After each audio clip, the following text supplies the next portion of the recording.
We got him. Got him on that Ned rig. Look at that.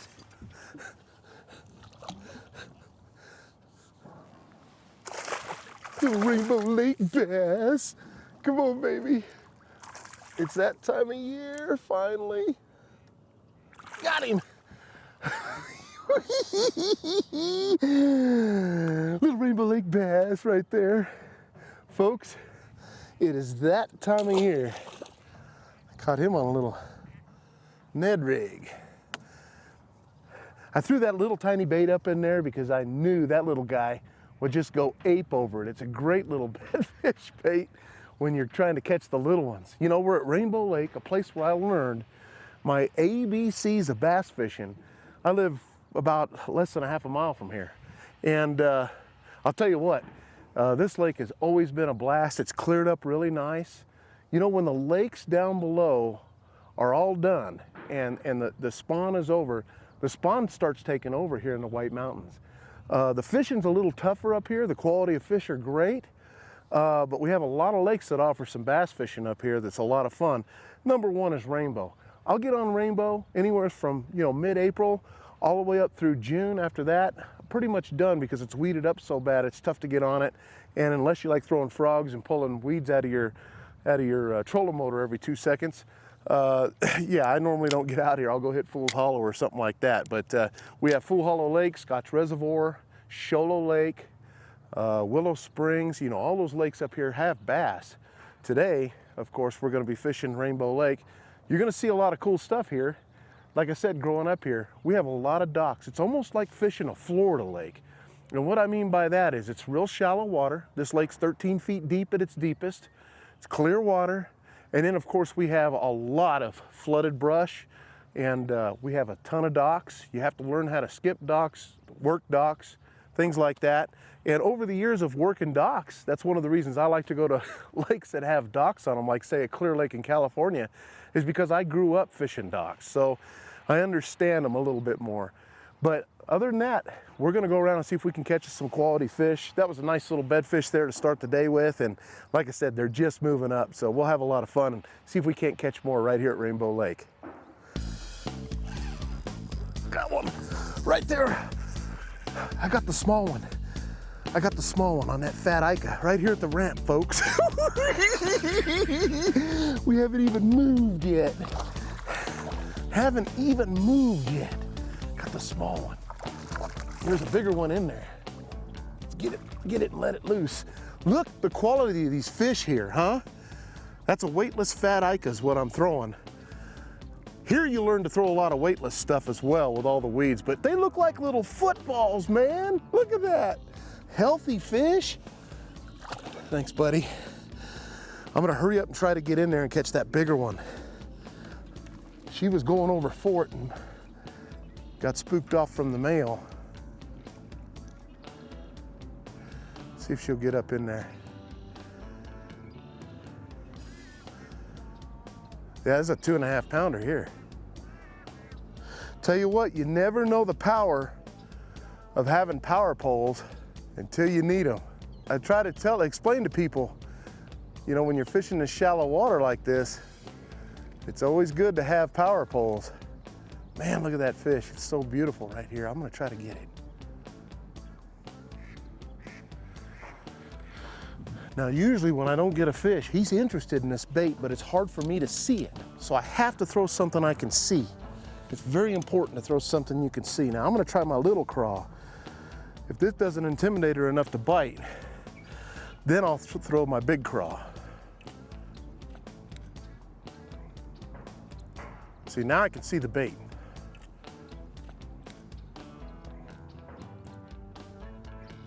Got her. Oh, I had her on.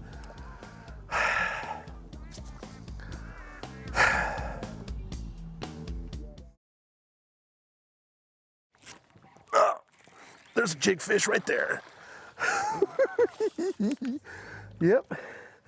We hit our first duck, folks, and caught us a jig fish. And this fish has been caught before and culled. I can feel the little hole right there. Somebody had culled that fish. believe it or not, I'm throwing that Persuader E-chip jig, and it's a flipping jig, which is awesome, but it's got that little E-chip in there. It's a little crystal deal in there that actually, when it hits the bottom and it's hitting rocks, puts off an electrical pulsation there that's equal to, you know, like running crawdads or running bait fish or something, and it just really gets them going. And on top of that, I just threw a little beaver on the back of it, and I got it dangling off the back there. We just caught that fish out from underneath that dock.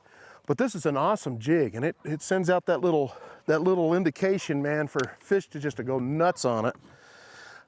Anything that's got a little bit of noise, whether it's a rattle, you know, you can throw, man, you know, you can put rattles in your baits, or you can get rattleback type jigs or something, but the Persuader jig, already having that on there, is pretty awesome. And I like it because it already comes with the skirt pretty well shortened up for you, ready to go. You know, it doesn't come with an extra long skirt. And, you know, it's an awesome little jig. I was here throwing this jig at a bass club tournament 2 weeks ago. I got second place. I broke off a nice fish that I think would have gave me first, but I got second place. I had 4 fish, real nice fish. And I think my big one was almost 5 pounds. So, you know, off this jig. So, you know, they're here. They're doing something a little bit different from 2 weeks ago. You were looking at a real good pre-spawn there. Now I think they're moving up a little bit, and they're a lot more active. A lot more active today. I think the water temperature was 52 or 54 degrees. Now it's up to 61. Because this is such a shallow lake, it warms up quick.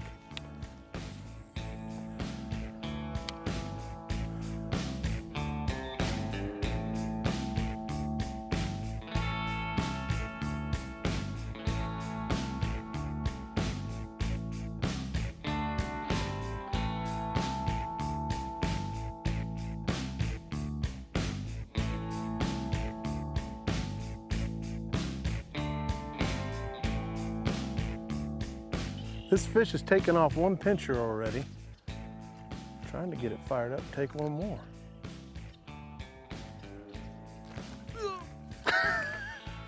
My reflexes ain't what they used to be.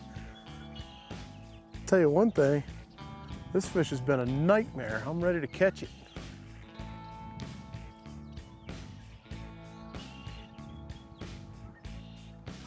Got him that time.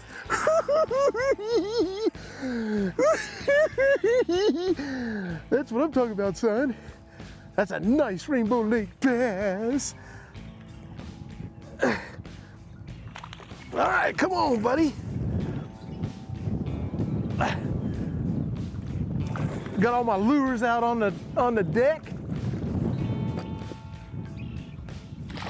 Come on. Come on, I'm gonna let you go. I'm gonna let you go.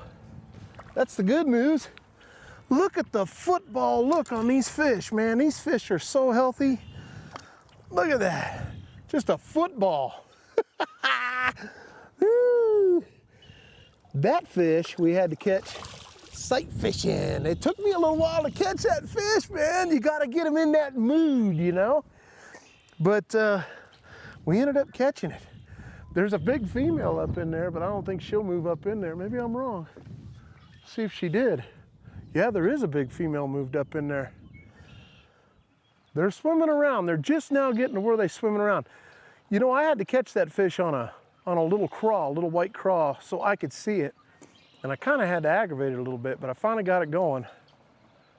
And sometimes that's what it takes. But make no mistake, this time of year, it's so much fun because you can take your Cincos. You know, I got all kinds of lures out here on the deck I'm having fun with. But, and of course I got my big dog in case I see the big female, which is my big craw that I like to throw. But we've caught a lot of fish on this. You don't want to throw this without 17-pound test line. Now that lure I was just throwing was just a Texas rigged. I'll show it to you. Just a Texas rigged little craw. Now you don't have to use white. You can use, I use white so I can see it. You can use natural colors and still Texas rig and things like that. But I'm throwing it on lighter line, and the reason why I have it on the spinning outfit is so I can get precise casts really easy with my light tackle. so I can just flicker it out there without the fish really seeing me. So I can just take it and flicker it out there and, you know, just throw it out there and just see what happens. But I can make precise casts this way. It's funny because that big female moved in, but boy, she's spooky as all get out.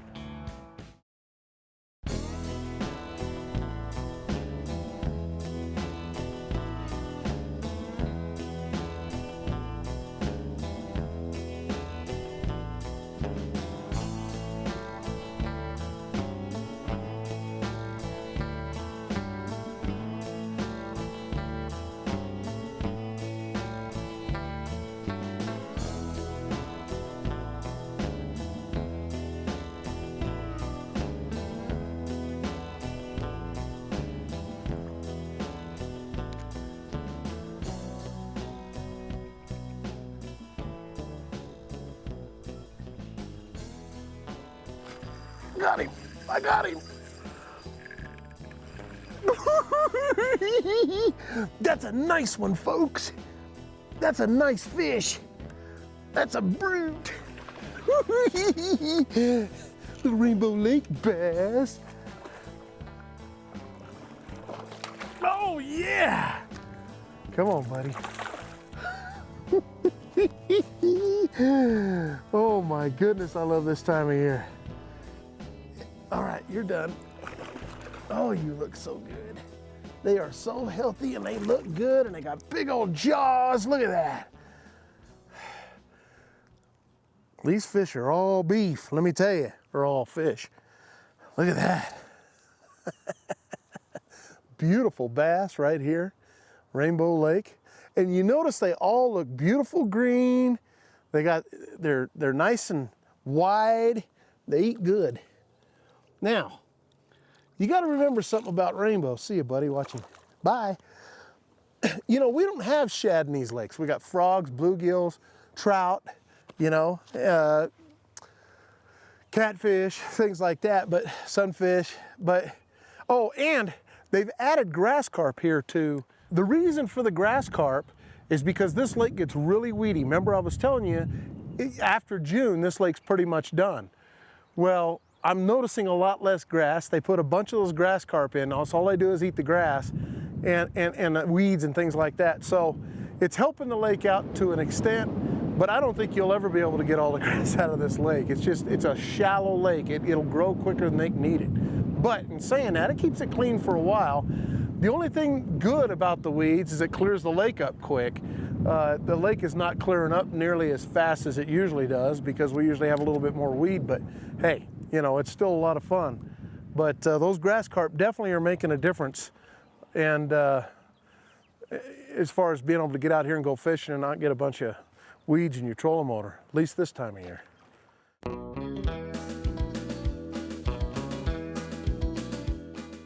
Hey folks, for my tip of the week, one thing I want to show you, you know, anytime you get into an area where you have bedfish like we have, and you have a tough time catching them and you've tried downsizing to these little guys like this, you know, and I catch a lot of my fish off that, especially when they're pressured or something like that. A lot of times they'll be more willing to hit the little baits, but I have found something out. Throw away the little baits, go to the real big ones, do something to intimidate them, and a lot of times you'll get those big females going after something like that. And I'll tell you what, going after a big bait like this, when you wouldn't think even a little fish would hit, it would surprise you. Anything that intimidates them on the bed, they're gonna go after. So try upsizing a little bit instead of downsizing and you might catch bigger fish.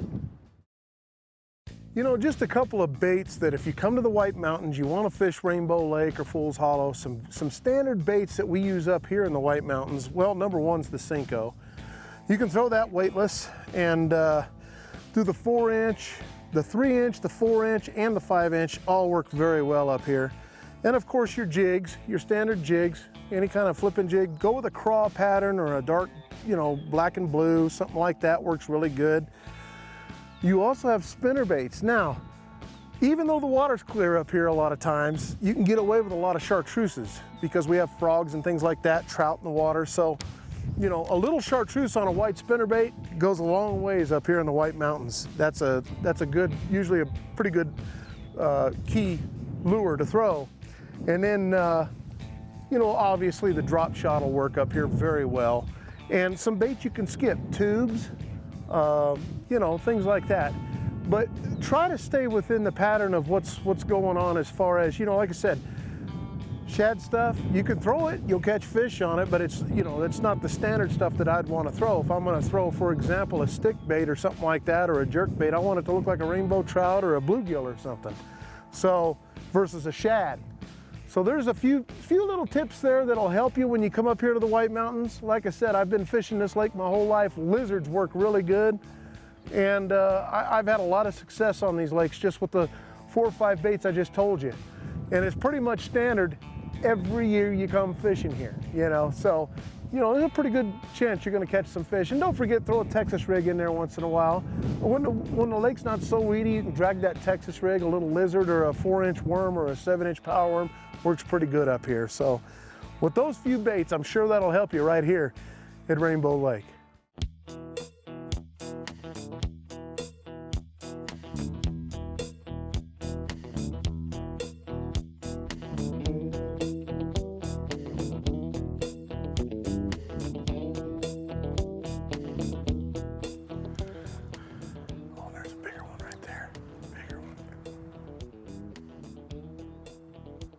He's going down for my bait. Got him. I got him. Nice fish. Oh, I gotta keep him out of the dock. Oh. I knew it. Little drop shot bass. Oh my goodness. I saw that fish heading for my bait. I'm like, he's going for my bait. Oh my goodness. Come on, baby. That is a nice fish. Nice fish. Oh, he's got it hooked in the corner of his mouth. Come on, baby. Come on. Come on. Ooh, I got him right in the corner. Come on. Oh, I don't want to get that hook in me. I barely got him. Ah! Look at that. Look at that beautiful fish, and look, barely in the corner of the mouth. Look at that. That's why you use your drag. Just in case you didn't know, that's a female getting ready to spawn. Look at that. Isn't she beautiful? I'll tell you what, I've had a great day on the water today here at Rainbow Lake. These are the kind of fish you catch. Big old football fish. A fish that would normally look 2 pounds to you is gonna go 3.5 on this lake. I'm telling you, these fish are just monsters. I've had a great time on the show. Thanks for joining us. Pick up some drop shots and you'll have a lot of fun. Till next week, I'll see you on the water. I'm Johnny Johnson.